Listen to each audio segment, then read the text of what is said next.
మీరు ఏదైతే చెప్పారో ఇండియాలోకి వచ్చింది అని ఈ రోజు వరకు ఒక్క కేసు కూడా ఇండియాలో రాలేదు, నమోదు కాలేదు. ఓకే. అయితే ప్రాబ్లం వల్ల ఏమిటంటే మొట్టమొదట మీరు చెప్పినట్టుగా ఎక్కడ ఆఫ్రికాలో ఉంది, central Africa, western Africa, Congo, Burkina Faso, Kenya. అక్కడ నుంచి నెమ్మదిగా కొన్ని వారాల క్రితం స్వీడన్, యూరోప్లో ఒక కేసు వచ్చింది. తర్వాత మన పొరుగు దేశం పాకిస్తాన్. ఇప్పుడు పాకిస్తాన్లోనే ఏదైతే పాకిస్తాన్ ఆక్రమిత కశ్మీర్ ఉందో నిన్న ఒక కేసు అక్కడ నమోదైంది. అలాగే అక్కడ ఒక ఖైబర్ పఖ్తూన్వా ఒక ప్రావిన్స్ అని ఉంటుంది, అది కూడా పక్కనే. అందులో 3 కేసులు ఉన్నాయి. అంటే ఇప్పుడు మనకి సరిహద్దు ప్రాంతం పక్కన ఉండే అది ఏంటి నడుచుకొని వచ్చేస్తారు కదండి, 4 కేసులు అక్కడే నమోదైంది. అంటే కాశ్మీర్లోకి రావడానికి ఎంతో టైం పట్టదు. సరిగదా కాశ్మీర్లో ఎలక్షన్స్ దగ్గరలో రాబోతున్నాయి, క్యాన్వాసింగ్ భారీ ఎత్తున అంతా మొదలైపోయింది. ఇలాంటి సమయంలో భారతదేశానికి రావడానికి అవకాశం లేదు అని చెప్పలేము. ఇప్పుడు వరకైతే మాత్రం భారతదేశంలో ఇంతవరకు ఒక కేసు కూడా నమోదు కాలేదు. ఓకే. అయితే ఎందుకు మరి ఇదంతా అందరు భయపడుతున్నారు? భయపడాల్సిన కారణాలు ఉన్నాయి. ఎందుకంటే 2022లో ఈ మంకీ పాక్స్ అని చెప్పడానికి లేదు ఇప్పుడు, ఎందుకంటే దానిని ఎంపాక్స్ అని చెప్పాలి. ప్రపంచ ఆరోగ్య సంస్థ వాళ్ళు ఏం చెప్పారంటే మంకీ పాక్స్ అంటే కొంతమంది మనోభావాలు దెబ్బతింటున్నాయి, కొంతమంది తెగల వాళ్ళు దానికి అబ్జెక్షన్ చేశారని చెప్పి దాన్ని కుదించి ఎంపాక్స్ అని చెప్పారు. మనం ఎంపాక్స్ అని మాట్లాడుకున్నాం. ఓకే. ఎంపాక్స్ అనేది 2022 వరకు ఎవరు పట్టించుకోలేదండి. ఆఫ్రికా ఖండానికే ఉంది, మనకెందుకులే, ఎక్కడో ఇబ్బంది జరుగుతుంటే మనకెందుకు అని. ఎప్పుడైతే సంపన్న దేశాలు 2022లో దానికి ఇబ్బంది పడ్డాయో భారతదేశం కూడా కేరళలో దగ్గర 30 కేసులు నమోదయ్యాయి. అందులో 10 మంది జరిగిపోయారు కూడా. అప్పుడు ఇంకా అందరికీ సంబంధించింది అని దాని గురించి. ఇప్పుడు పరిస్థితి ఏమిటి? ఎవరో ఇంత చెప్పినట్టు ఎవరింట్లో అగ్గిపడింది మనకెందుకులే అని అలా వదిలేశారు. ఇప్పుడు అందరూ కూడా భయపడుతున్నారు. ఎప్పుడైతే ఈ ఆఫ్రికా ఖండం దాటి, సరిహద్దులు దాటి, ఎల్లలు దాటి యూరోప్లోకి ప్రవేశించిందో, ఏషియా ఖండంలోకి వచ్చిందో, ఇంకో కేసు మధ్యలో థాయిలాండ్లో నమోదైంది. అంటే అలాగలకు వస్తున్నప్పుడు ఇంకా భారతదేశానికి రాదు అనడానికి లేదు. అందుకనే భారత ప్రధానితో సమేతంగా అందరూ కూడా అప్రమత్తమై ఆయన ఇంకా ముందు పోలాండ్ వెళ్లే ముందు ఒక మీటింగ్లో ఆయన హెడ్ చేశాడు మీటింగ్, అందరికి ఇన్స్ట్రక్షన్స్ ఇచ్చాడు. ఇక్కడ మనం కోవిడ్ అనుభవం నెమరు వేసుకోవాలి. ఖచ్చితంగా సార్. కోవిడ్ అన్నది అంత సంతోషకరమైన భారతదేశానికి జరిగింది అయితే కాదు. ఎంతమంది జరిగిపోయారో లెక్క చాలా కష్టం. ప్రతి కుటుంబంలో కూడా ఒక వ్యక్తి కోవిడ్ వల్ల జరిగిపోయిన రోజులు ఉన్నాయి. ఎవరికైనా ఇంటికి ఫోన్ చేసి అందరు బాగున్నారని అడగడానికి భయపడిన రోజులు. ఎందుకంటే ఎవరో ఒకరి దగ్గర చుట్టం అందులో జరిగిపోయారు. ఒకటే ఏంటంటే మంకీ పాక్స్, దయచేసి అందరు గమనించాలి, మంకీ పాక్స్ కోవిడ్ లాగా కాదు. ఇది వైరస్ వ్యాధే, కానీ కోవిడ్ లాంటి వ్యాధి కానే కాదు. ఇది నిర్ద్వందంగా చెప్పచ్చు. కాబట్టి భయపెట్టాల్సిన విషయం అయితే లేదు. అయితే ఏదైతే ఉందో ఈ కాంటాక్ట్, ఈ ట్రాన్స్మిషన్ అనేది ఇబ్బంది ఫాస్ట్ అవుతుంది. ప్రమాద సూచికలు కూడా చాలా ఎక్కువ ఉన్నాయి.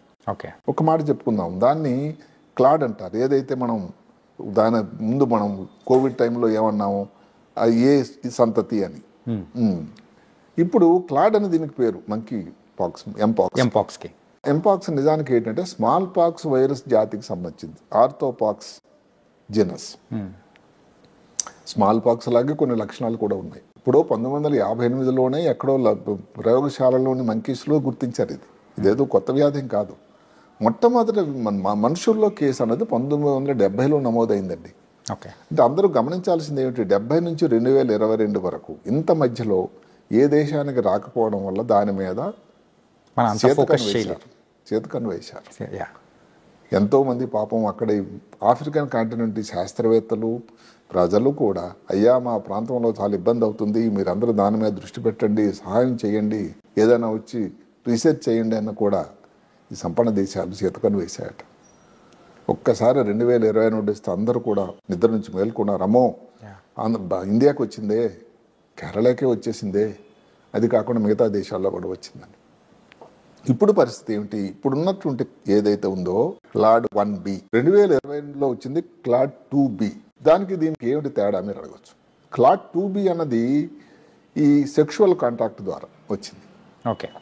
ఇప్పుడు అది లేకుండా అంటే దాని ద్వారా కూడా వస్తుంది, కానీ మెయిన్గా మనిషి నుంచి మనిషి కాంటాక్ట్, జంతువుల నుంచి ట్రాన్స్మిషన్ మనుషులకి. ఓకే, ఇది కొంచెం డిఫరెంట్.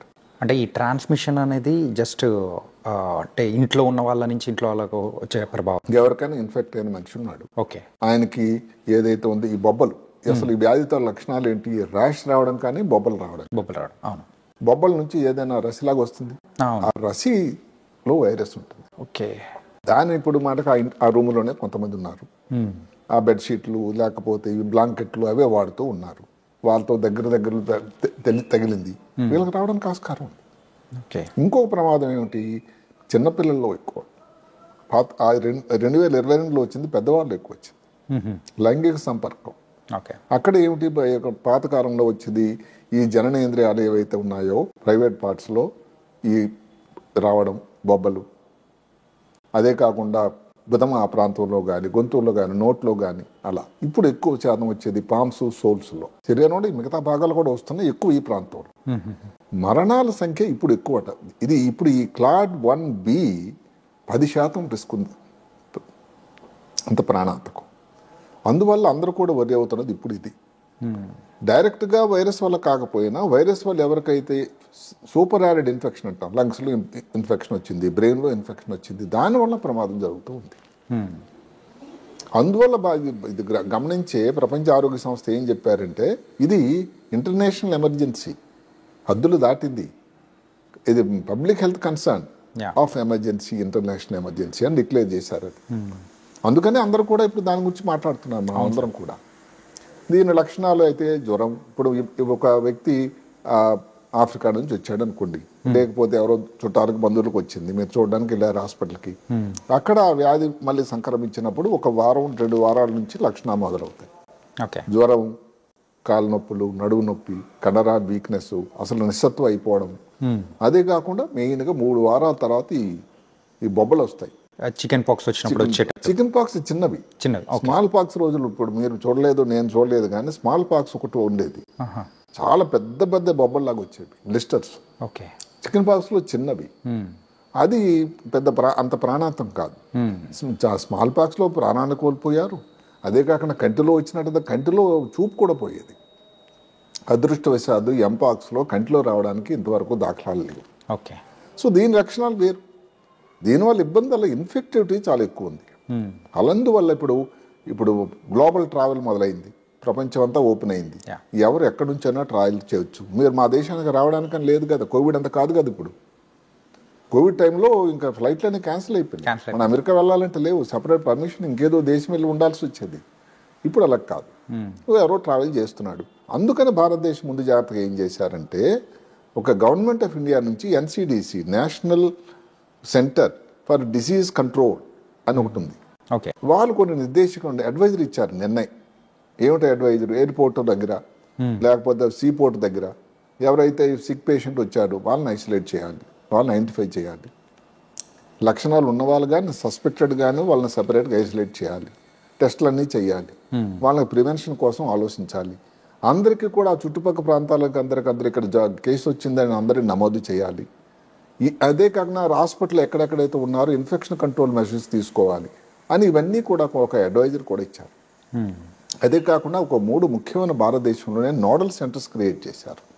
ఢిల్లీలోని ముఖ్యమైన hospital Ram Manohar Lohia, Safdarjung hospital, lady Hardinge college హాస్పిటల్లో నోడల్ సెంటర్స్, అంటే మెయిన్గా అక్కడ ట్రీట్మెంట్కి, డయాగ్నోసిస్కి. ఇది ఏదైతే నేషనల్ ఇన్స్టిట్యూట్ ఆఫ్ వైరాలజీ ఉందో అక్కడ ఈ శాంపుల్స్ అన్ని మనం పంపించేటట్టయితే ఈ RT-PCR టెస్ట్ ఇవన్నీ చేయటం, మెయిన్గా చేసేది ఏ వైరల్ డిజీజ్ అయినా RT-PCR టెస్ట్, ఆ టెస్ట్ చేసి నిర్ధారణ చేయటం, దానికి అవునా కాదని చెప్పడం అన్నది national institute of virology Pune వారికి ఆ బాధ్యత అప్పగించారు.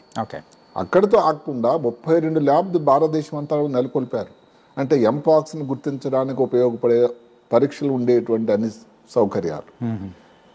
అదే కాకుండా ప్రతి రాష్ట్రంలో ప్రతి జిల్లా హెడ్ క్వార్టర్స్లో కూడా ఇలాంటి లక్షణాలు ఏదైతే మనం చెప్పుకున్నామో ఉండేటట్టయితే ఇది కావచ్చేమో అని గుర్తించి పక్కనున్న పెద్ద కేంద్రానికి చెప్పాల్సినటువంటి బాధ్యత అక్కడ మెడికల్ ఆఫీసర్స్ కూడా ఉంది అని. సో ఇది భారతదేశం తీసుకున్నటువంటి ముందు జాగ్రత్తగా చర్యలు. ఇవన్నీ వింటూ ఉంటే మరొకసారి మనమైతే 2020లో వచ్చిన కోవిడ్ పరిస్థితులు మళ్ళీ వస్తాయేమో అని ఒక భయాన్ని కల్పిస్తున్నాయి అది ప్రేక్షకులందరూ. ఒకసారి భయం వచ్చిన తర్వాత జనం అంత ఈజీగా మర్చిపోలేరండి. మర్చిపోరు సార్, అది ఒక పీడకల లాంటిది. ఎందుకంటే ఈ పర్సంటేజ్ ఆఫ్ డెత్ రేట్ చాలా ఎక్కువ ఉంది. అంటే మనం కోరుకోవడం ఒకటే కాదా, మనం తీసుకోవాల్సిన జాగ్రత్తలు ఏమిటంటే ఎంపాక్స్ అనేది భారతదేశంలో ప్రవేశించకూడదు. అదే కాకుండా ఇప్పుడు కేరళ తీసుకోండి 2022లో, ఇంకా అది అప్పటి నాటి స్ట్రెయిన్ ఏదైతే ఉందో అంత ప్రమాదకరమైంది కాదు. కోడ్ 2B, ఇప్పుడు 1B ఇంకా ప్రమాదకరమైంది. చిన్నపిల్లలు ఇవన్నీ గుర్తించి చెప్పేసరికి ముందుకాలం కాస్త అయిపోతుంది. అప్పుడు ఉన్న మరణాల సంఖ్య పర్సంటేజ్ 1% అయితే ఇప్పుడు ఉన్నటువంటి స్ట్రెయిన్ వల్ల వచ్చేది 10% అంట. సరే కొన్ని దగ్గరలో 5% అని అంటున్నారు, 5 నుంచి 10%.